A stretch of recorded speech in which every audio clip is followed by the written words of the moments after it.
Un saludo muy especial, hermanos y hermanas que miran los canales de televisión en el estado de Texas, como son el 51.3 en San Antonio, esa ciudad que está al sur del estado de Texas, el canal 57.10 en Houston, la cuarta ciudad más grande de los Estados Unidos. A esos hermanos y hermanas que miran ese canal, les mandamos muchos saludos, como también a los que ven el canal 19.7 en Austin, la capital del estado, y no digamos a los que ven el canal 52.7 en la ciudad de Dallas, Texas, otra ciudad grande. En estos 4 lugares, 24/7, estamos proclamando la verdad presente para que las personas conozcan la verdad. Pero hay una radio también que hace lo mismo en Dallas, Texas. Así que donde quiera estén ustedes oyendo, mirando, les damos esta bienvenida a otro estudio más que les traemos, como es el de la lección de la escuela sabática. Hermano Angelo Barri me acompaña nuevamente. ¿Cómo está mi hermano? Pastor, contentos. Hoy el Señor ha sido bueno. Hoy estaremos estudiando, hermano, un tema de vital importancia, así que no se mueva. No queremos comenzar sin antes invitarte a ti que cada día te conectas a esta transmisión, cada día viene aquí a ver esta linda transmisión, este trabajo que hacemos gustosamente para que usted tenga un apoyo en el estudio de la palabra. Agradecerte porque vemos que está comprometido con este ministerio. Este ministerio se sostiene gracias a personas como ustedes, personas que cada día se desprenden de un granito de arena para poner en los pies del Señor, para que esta obra pueda seguir creciendo. Así como dice el pastor, todos estos medios de comunicación se sostienen, se pagan gracias a personas como tú. Aquí en la pantalla está la forma en que usted puede seguir contribuyendo, diezmos, ofrendas, donaciones, cualquier ayuda. Aquí nada es pequeño. Nosotros tenemos una visión de que damos por gracia lo que por gracia se recibe. 214-881-4029 es el número que usted puede llamar para pedir información a las personas que están fuera de los Estados Unidos o aquí mismo en los Estados Unidos, pero que usan el WhatsApp, como le llaman. Es el +1 214-881-4029. Es el número que usted puede llamar para recibir información. De antemano, muchas gracias por el esfuerzo que usted pone para que esta obra siga avanzando. Queremos también, hermanos, decirte, ya usted conoce este dedito, el dedito arriba. Gracias a todas esas personas que siempre entran a la lección, le dan dedito arriba, comentan, y si no te has suscrito, ese es un buen día para suscribirse a todos los canales que tiene este ministerio. Y a cada iglesia está abriendo su propio canal, así que busca la iglesia que te guste y ahí suscríbete para que puedas ver los servicios de esa iglesia. Recuerda que la palabra de Dios siempre es un placer leer la Biblia. Leí tu palabra, lámpara es a mis pies tu palabra, lumbrera en nuestros caminos. Pues hoy vamos a seguir discutiendo ese maravilloso tema que comenzamos ayer sobre el juicio. Así que no te vayas, después de la oración regresamos. Vamos a ver cómo continúa este tema tan fascinante para muchos, el juicio. Así que preparémonos y venga, no se vaya, que después de la oración regresamos a esta linda lección del día de hoy. ¿Oramos? Nuestro amado Padre, queremos alabar su nombre, glorificarlo siempre, poner nuestros corazones en sus manos. Tenemos un desafío, Señor. Queremos tu ayuda, que seas tú el que ponga la palabra como debemos de decirla y que organice nuestras ideas para que hoy podamos hablar con claridad tu palabra y que el que escuche pueda sentir palabra que viene de ti. Gracias, Señor, que usted siempre nos escucha y manda a su Espíritu a ayudarnos. En el nombre de Jesús, amén, amén, amén. Vamos a continuar, hermanos, este día prácticamente el mismo tema de ayer, porque ayer estábamos hablando del juicio que todos nosotros vamos a enfrentar. En algún momento hemos de comparecer ante el tribunal de Cristo y vamos a ver de qué forma las acciones van a jugar ese papel, hermanos, para determinar nuestra inocencia o culpabilidad. Las acciones de algunos individuos, hermano Ángelo, ¿se juzgan antes que las de otros o son juzgadas todas al mismo tiempo en el juicio? Bueno, pastor, vamos a ir al libro de Timoteo. Vamos a buscar primera de Timoteo. Ahí vamos a ver qué la palabra de Dios nos puede decir en ese contexto. Vamos a ir al libro de primera de Timoteo. Timoteo, vamos a leer en la Biblia, Timoteo 5:24. Timoteo 5:24. Aquí está, dice, los pecados de algunos hombres se hacen patentes antes que ellos vengan a juicio, mas a otros se les descubre después. La pregunta dice, ¿las acciones de algunos individuos se juzgan antes que la de otros o son juzgados todos al mismo tiempo? Aquí está diciendo que los pecados de algunos hombres se hacen patentes antes de que ellos vengan a juicio, mas a otros se les descubre después. Me gustaría, pastor, que usted ahí en Primera de Pedro, para tener un contexto y que tener una idea general, y entonces comentamos. Primera de Pedro, capítulo 4, verso 17 dice, porque es tiempo de que el juicio comience por la casa de Dios. Y si primero comienza por nosotros, ¿cuál será el fin de aquellos que no obedecen el Evangelio de Dios? Ahora sí quiere hacer el comentario. Sí, aquí vemos nosotros que está hablando de que el juicio comienza primero por la casa de Dios. Nosotros tenemos aquí el cuadro completo. Las acciones de algunos individuos se juzgan antes, se juzgan después. Bueno, aquí la Biblia nos está diciendo que comienza para algunos antes. Ya nosotros como adventistas tenemos claro que el juicio de los muertos comenzó. Así que se le está haciendo juicio a ellos. Luego vendrá el juicio de los vivos.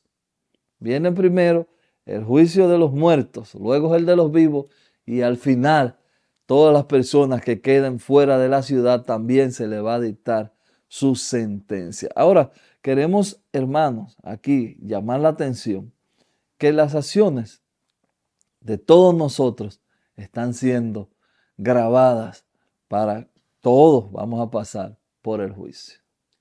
Así que hermanos y hermanas, si el juicio ha de comenzar por nosotros, los hijos de Dios, los que le hemos conocido, los que le hemos aceptado como nuestro Salvador, si el juicio ha de comenzar por nosotros, dependiendo, hermanos, dependiendo cómo estemos viviendo, esto es una buena nueva o es algo que preocupa. Podemos verlo como una buena nueva, porque seremos los primeros en ser cosechados como trigo para el granero celestial. Pero si nosotros, lógicamente, no estamos haciendo las cosas rectas delante de Dios y nos hemos dedicado a la impiedad, seremos cosechados después, pero para ser paja, para ser quemados. Ay, qué feo se escucha. O sea, qué fuerte. Pero así es. En el juicio hay un veredicto de inocente o culpable.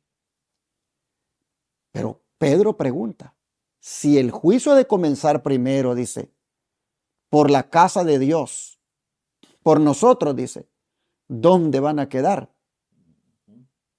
¿Cuál será el fin de aquellos que no obedecen el Evangelio de Dios? Así que, si el justo con dificultad se salva, me dice más abajito, versículo 18, si el justo con dificultad se salva, ¿en dónde aparecerá el impío y el pecador? Así que, hermanos y hermanas, el propósito del juicio es separación. Separar a los salvados de los perdidos. Y si el justo con dificultad se salva, ¿dónde quedará el impío y pecador? Es algo que nos debe llevar a la reflexión. Es algo, hermanos y hermanas, de entender que seremos los primeros por la luz que tenemos, por todo lo que el Señor nos ha dado de conocimiento, seremos los primeros en ser juzgados. Así lo dice claramente la Escritura. Y esto está a tono con lo que se hacía en el santuario, cuando se llevaba a cabo el gran día de la expiación. ¿Qué nos dice el don de profecía al respecto? En el rito típico, solo aquellos que se habían presentado ante Dios, arrepintiéndose y confesando sus pecados, y cuyas iniquidades eran llevadas al santuario por medio de la sangre del holocausto, tenían participación en el servicio del día de las expiaciones. Así, en el gran día de la expiación final y del juicio, los únicos casos que se consideran son los de quienes hayan profesado ser hijos de Dios. El juicio de los impíos es obra distinta y se verificará en fecha posterior. Ahí está lo que traté de decir ahorita con unas palabras inspiradas por el Espíritu Santo. Usted sabe, si ha estado siguiendo este ministerio, que nosotros recalcamos que en el 1844 comenzó un juicio. Este juicio a quién, a los muertos.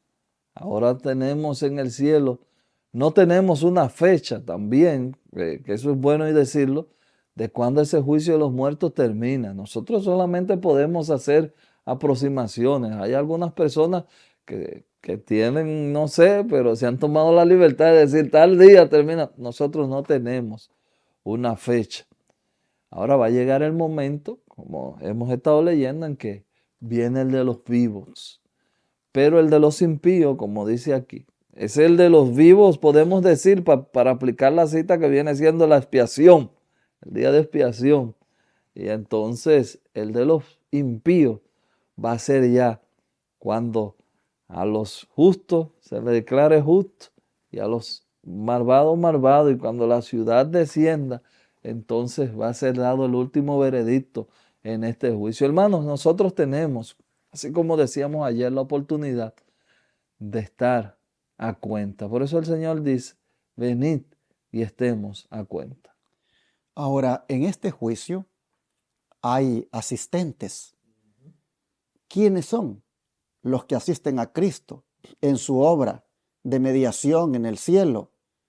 Vamos a mirarlo, porque hay un tribunal, hay un trono donde el juez se sienta. Daniel miró que los libros se abrían y se juzgaban a las personas por las cosas que estaban escritas en los libros. Así que vamos a mirar si en este juicio que Dios hace, Él tiene asistentes, tal como en el pueblo de Israel, el tribunal que lo componía también era compuesto de muchas personas.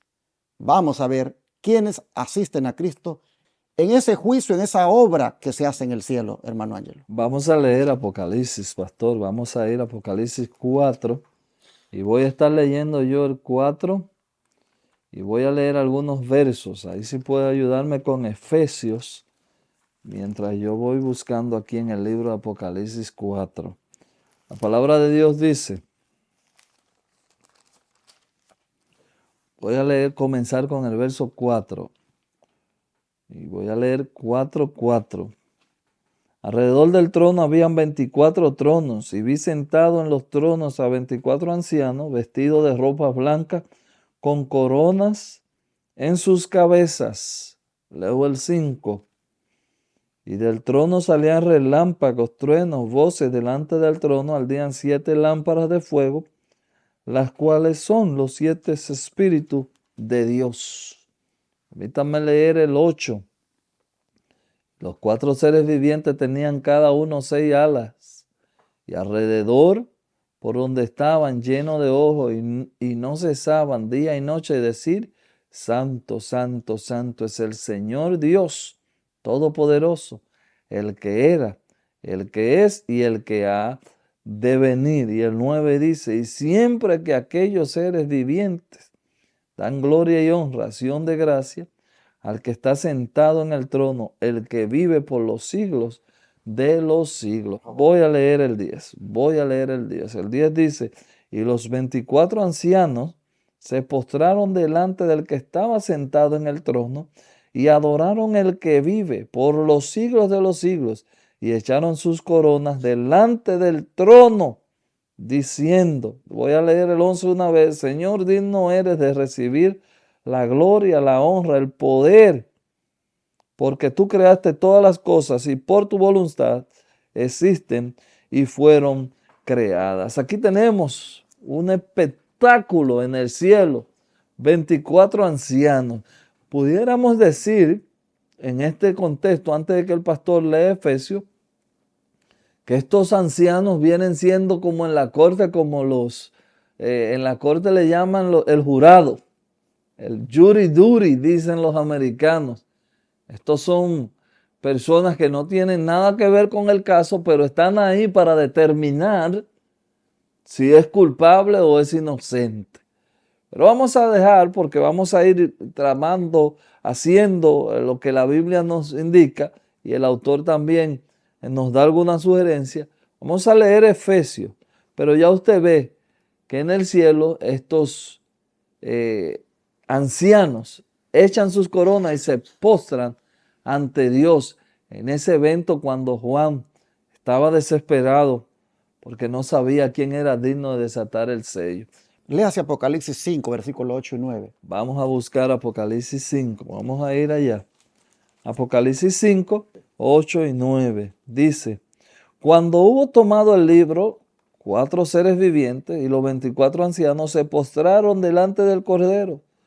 Todos tenían arpas y copas de oro llenas de incienso, que son las oraciones de los santos. Voy al 9.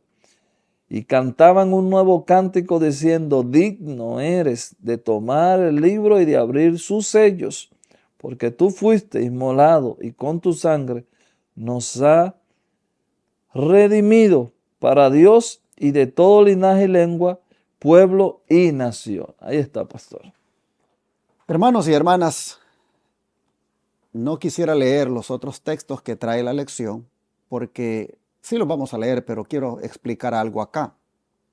Y es que en relación con estos 24 ancianos que aparecen aquí en esta escena donde se sienta el Padre en el trono y nadie puede abrir un libro a menos que, bueno, Jesús es el único que abre un libro allí y es todo un tema profundo el que hay que desarrollar, pero hoy no es el tiempo para hacerlo, porque la lección nos saldríamos mucho del tema. Pero quiero circunscribirme al punto de los 24 ancianos, porque estos 24 ancianos que aparecen ahí en esa sala donde hay un trono, donde se sienta el que va a juzgar, estos 24 ancianos vestidos de blanco, símbolo de justicia, aparecen como participando de ese juicio que, digamos así, se está llevando a cabo allí. Estos 24 ancianos que ayudan, sin duda Juan, que estaba acostumbrado a los sanedrines que había en el pueblo de Israel y especialmente al gran Sanedrín, que sabía que lo componían ancianos y que estos allí determinaban o juzgaban los diferentes casos. Sin duda Juan tiene, al mirar la visión, la idea de que allí estos ancianos aparecen para ayudar o asistir al gran juez. Pero, como Apocalipsis es simbólico, algunos han dicho de que estos 24 ancianos simbolizan, uno, los que fueron resucitados cuando Cristo, aquel día, en la cruz, expiraba y hubo un gran terremoto y algunos salieron de las tumbas. Algunos dicen de que esos 24 ancianos son de los que resucitaron en esa ocasión. Otros dicen que representan las 24 órdenes sacerdotales. Y otros dicen de que son ángeles. Yo siempre he dicho, deme en un escrito está. No hagamos suposiciones, no hagamos conjeturas, deme en un escrito está, para decir que estos representan a estos. Pero deme escritos está claros, que ahí me lo mencionen. Y para ser sincero, hermanos, en estas diferentes interpretaciones que hay, yo solo he encontrado 2 o 3 citas, donde una sí claramente dice quiénes son. En las otras se queda en la conjetura y en la suposición. El autor de la lección ha colocado acá, para explicar quiénes son esos 24 ancianos, ha puesto acá 2 textos bíblicos y unas citas del don de profecía que no dicen directamente que ellos son los que resucitaron cuando Jesús murió en la cruz. No lo dice. Pero asumen de que esto se refiere a los 24 ancianos que están allá en el cielo. Bueno, hermanos, no vamos a ser dogmáticos y decir esta es o esta no es. Pero creo que por justicia es bueno uno escuchar una de las versiones, por lo menos con un escrito está. Escuchen. En la carta 65 del año de 1898, ustedes la pueden buscar en inglés, dice lo siguiente: Juan estaba angustiado ante la incapacidad manifiesta de todo ser humano o inteligencia celestial de leer las palabras o aún mirarlo. Se refiere al libro que estaba en la mano derecha, el que estaba sentado en el trono y que nadie lo podía ver, ni mucho menos abrir. Y dice, su alma estaba perturbada. ¿El alma de quién? De Juan. Estaba perturbada a tal punto de agonía y suspenso que uno de los ángeles fuertes tuvo compasión de él y poniendo su mano sobre él, le dijo en tono tranquilizador: no llores. He aquí el león de la tribu de Judá, la raíz de David, ha prevalecido para abrir el libro y desatar los 7 sellos. Fíjense ustedes, uno de los ángeles fuertes de la corte fue el que le dijo a Juan: no llores. Pero según esta cita de Elena White, esto de que uno de los ángeles fuertes tuvo compasión de él y le dijo no llores, eso en Apocalipsis dice que el que dijo eso fue uno de los ancianos. A ver, hermano Ángelo, Apocalipsis 5:5 nuevamente. Apocalipsis 5:5 dice: y uno de los ancianos me dijo, no llores. He aquí que el león de la tribu de Judá, la raíz de David, ha vencido para abrir el libro y desatar sus 7 sellos. Ahí está, como usted acaba de leer en la cita. Es uno de los ancianos. Eso no hay que buscar la interpretación ni lo que yo creo. Uno de los ancianos me dijo, no llores. Y Elena White dice, uno de los ángeles fuertes tuvo compasión de él y poniendo su mano sobre él le dijo en tono tranquilizador, no llores. Yo siempre he dicho, no me vengan con suposiciones ni me hagan conjeturas, denme un escrito está para decir lo que dicen. Esta carta 65 del año 1898, en inglés nada más la van a encontrar. Allí dice Elena White, de que este anciano que dice aquí, no llores, Elena White dice que es uno de los ángeles fuertes que tuvo compasión de Juan. ¿Cómo ven? Otra declaración que asocia a los ancianos con los ángeles es la siguiente. En la Size of the Times del 1/4 de 1983 dice, la perfección del carácter de nuestro Salvador despierta la admiración de los ángeles y de los hombres. Hay aquí un tema inagotable de pensamiento. El más brillante y exaltado de los hijos de la mañana proclamó su gloria en la creación y anunció su nacimiento con cantos de felicidad. Ellos velan sus rostros delante de él cuando se sienta sobre su trono. Arrojan sus coronas a sus pies y cantan sus triunfos a medida que contemplan su resplandeciente gloria. Fíjense, los ángeles a los que se refiere esta cita tienen coronas y hacen con ellas lo que hacen los ancianos en Apocalipsis 4:10. ¿Qué dice Apocalipsis 4:10? Apocalipsis 4:10 dice, y los 24 ancianos se postraron delante de él que estaba sentado en el trono y adoraron al que vive por los siglos de los siglos, y echaron sus coronas delante del trono diciendo, y ya comienza el 11 ahí. Y mire lo que dice esta cita, ellos velan sus rostros, ¿quiénes? Los ángeles, dice, delante de él cuando se sienta sobre su trono, arrojan sus coronas a sus pies y cantan sus triunfos a medida que contemplan su resplandeciente gloria. Entonces, lo mismo que hacen los ancianos, que echan sus coronas a los pies, aquí menciona que los ángeles lo hacen cuando se sienta en el trono. ¿Eso qué nos dice, hermanos? Que aunque no se citan estos textos en esta cita, prueba que las coronas no son necesariamente símbolo de triunfo sobre el pecado y por consiguiente una característica exclusiva de los redimidos de entre los hombres.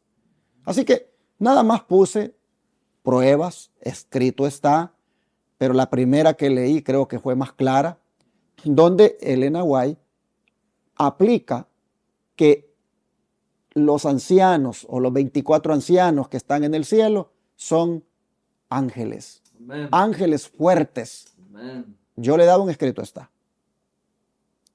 Yo no sé usted qué va a hacer con esto, pero esta es una de las 3 interpretaciones que se le ha dado a los 24 ancianos.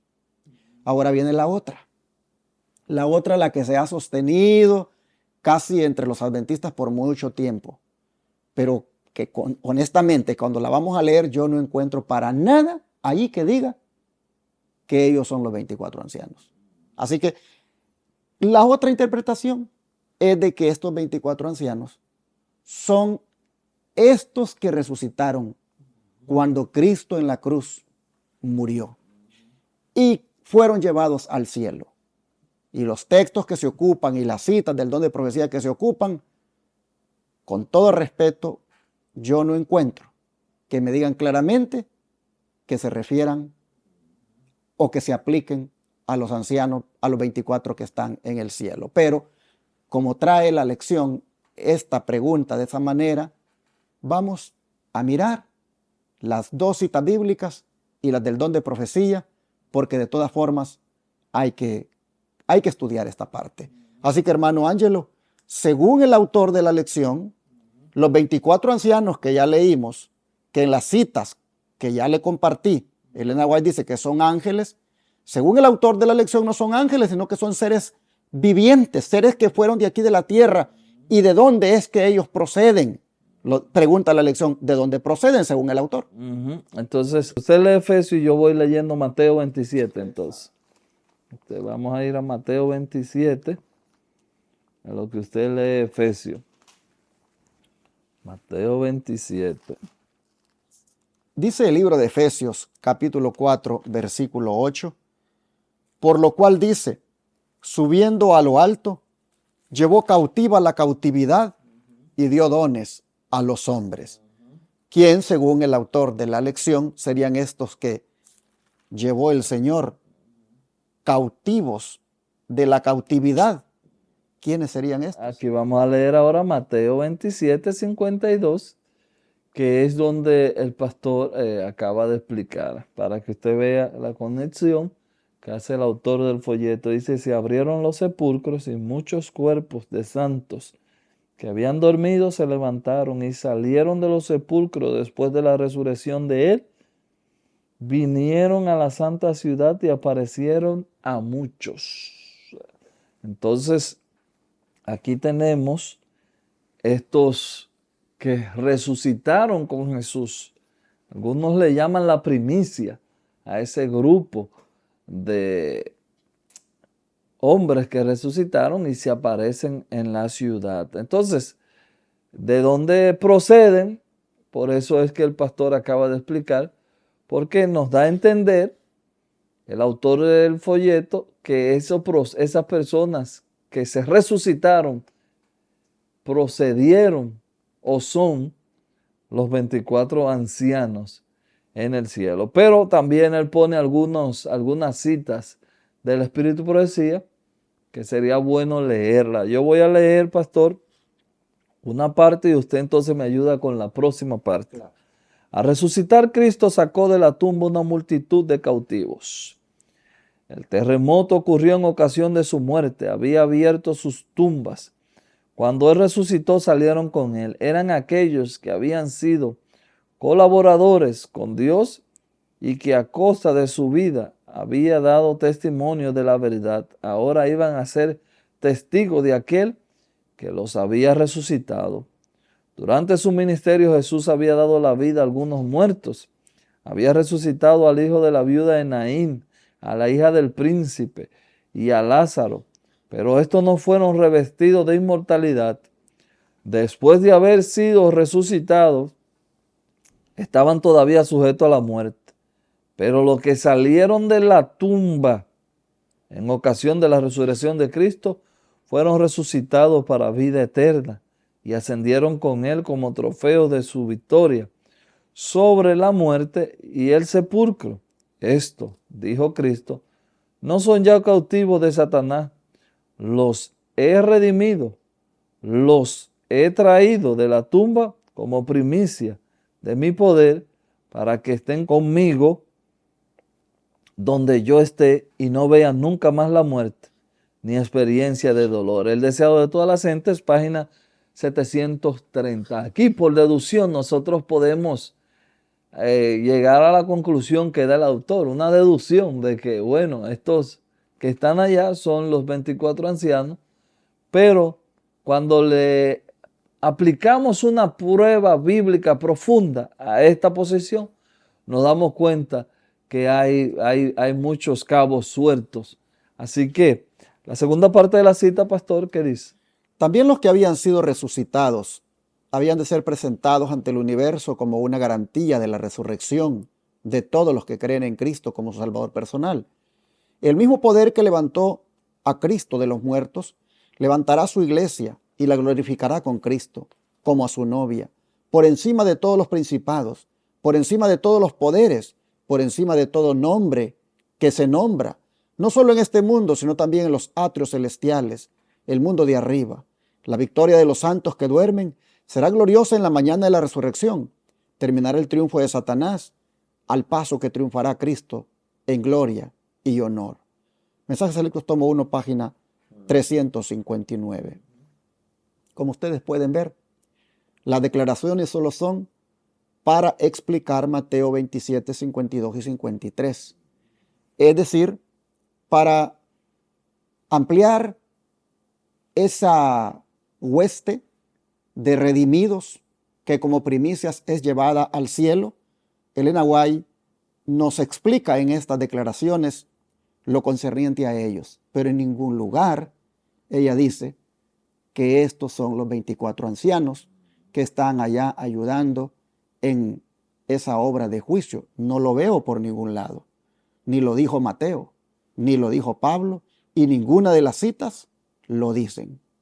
Así que los 24 ancianos todavía es un tema que es bastante como controvertido en cuanto a la explicación por las diferentes explicaciones que hay. Y yo, como siempre he dicho, si me dan un escrito está, yo lo creo. Las citas que aparecen aquí del don de profecía no dicen que son ellos, ni lo dice Mateo, ni lo dice Efesios. Y más bien compartí una cita, esa carta, la número 65 del año de 1898, donde allí se dice que uno de los ángeles fuertes tuvo compasión de Juan y poniendo su mano sobre él, le dijo en tono tranquilizador: no llores. Aquí el león de la tribu de Judá, la raíz de David, ha prevalecido para abrir el libro y desatar los 7 sellos. Y Apocalipsis dice que ese fue uno de los 24 ancianos quien dijo eso.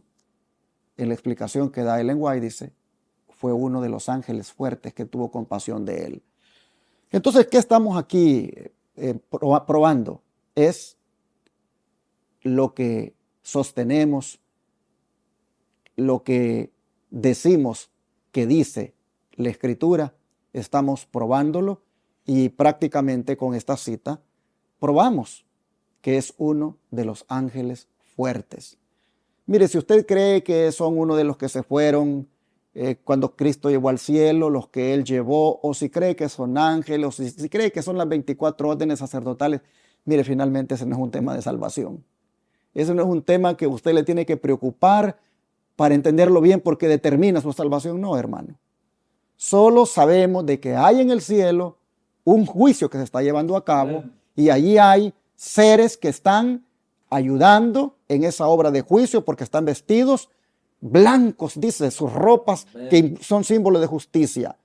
Y ellos están ocupados en su labor allí en el cielo. ¿Por qué decimos que es en el cielo, hermano Ángelo? Bueno, nosotros tenemos aquí algunas citas que vamos a ver. Apocalipsis 4, 1, 3, permítame leer esa. Después de esto miré y aquí una puerta abierta en el cielo. Por eso decimos que es en el cielo, porque la palabra de Dios también nos lo afirma. Después de esto miré y aquí una puerta abierta en el cielo. La primera voz que oí como de trompeta hablando conmigo dijo, subí acá y yo te mostraré las cosas que sucederán después de esta. Y al instante yo estaba en el espíritu y he aquí un trono establecido en el cielo y en el trono uno sentado. Y el aspecto del que estaba sentado era semejante a piedra de jaspe y de corlina, y había alrededor de su trono un arco iris semejante al aspecto a la esmeralda. Alrededor del trono habían 24 tronos, y vi sentado en los tronos a 24 ancianos vestidos de ropas blancas, con coronas de oro en su cabeza. Voy a leer el 8, y ahí entonces, pastor, si usted tiene el Salmo, me ayudaría. El Apocalipsis 8 dice, y los 4 seres vivientes tenían cada uno 6 alas y alrededor y por dentro estaban llenos de ojos y no cesaban de día y noche de decir, Santo, Santo es el Señor Dios Todopoderoso, el que era, el que es y el que ha de venir. Salmos 11:4 nos puede dar también una respuesta mientras yo busco Daniel. Jehová, dice, está en su santo templo. Amén. Jehová tiene en el cielo su trono. Sus ojos ven sus párpados. Examinan a los hijos de los hombres. Así que en el cielo hay un santuario, en el cielo hay un templo y allí se examina a los hijos de los hombres. Es decir, allí se hace una labor de juicio. Los 4 seres vivientes, los 24 ancianos, están en el cielo ocupados en esta labor de juicio, porque ahí se examinan a los hijos de los hombres, tanto Jehová, que está en su santo templo, como también los que le acompañan, según dice Daniel, ¿no es cierto? Así es, dice, estuve mirando, estoy leyendo en Daniel 7, voy a leer el 9 en adelante, estuve mirando hasta que fueron puestos tronos y se sentó un anciano de días, cuyo vestido era blanco como la nieve y el pelo de su cabeza como lana limpia. Su trono llama de fuego y las ruedas del mismo fuego ardiente. Un río de fuego procedía y salía delante de él. Millares de millares le servían y millones de millones asistían delante de él. El juez se sentó y los libros fueron abiertos. Yo entonces miraba a causa del sonido de las grandes palabras que hablaba el cuerno. Miraba hasta que mataron a la bestia y su cuerpo fue destrozado y entregado para ser quemado en fuego. Ahí está claro un suceso extraordinario del cielo, un evento que nosotros tratamos de explicar, pero así como dijo el pastor, hay cosas del cielo que nosotros no las vamos a entender hasta que estemos en el cielo. Lo bueno es saber, hermanos, que tenemos un juez, alguien que está intercediendo por nosotros. Y cualquier momento nosotros tendremos ya, como dicen, el veredicto final de este juicio. Que sea limpio, que se limpie más, y el sucio, que se siga ensuciando. Así que el Señor nos bendiga y nos ayude a encontrar en este tema nuestro único juez y también nuestro abogado, y estos testigos que están en el cielo mirando de que lo que Dios hace es verdaderamente justo. Así que Dios nos bendiga.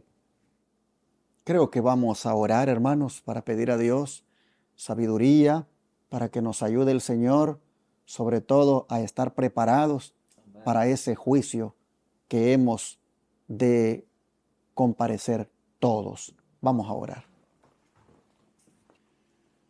Padre Celestial, te agradecemos, Señor, por mostrarnos que en el juicio no todos serán enjuiciados al mismo tiempo, sino que primero los que te conocen, primero la iglesia, primero los justos. Y así, Señor, nos vamos entonces concientizando de que hay que prepararnos para ello. Pero sabemos, Padre, de que en esa escena de juicio celestial que vemos en tu palabra, sabemos, Señor, de que es tan solemne que todos están allí para participar. Ahí están todos los seres celestiales. Ahí están, Señor, el Padre y el Hijo participando. Y finalmente son ellos los que van a juzgar. Así que te rogamos que nos ayudes para que nosotros hagamos desde ya a Cristo como nuestro abogado, para que en el juicio Él nos represente y estando con Él, Él pueda allí, Señor, defender nuestro caso. Ayúdanos a andar viviendo aquí en la tierra rectamente, a andar agradándote en todo y sobre todo respetando tus mandamientos. Te lo pedimos en el nombre de Jesús. Amén.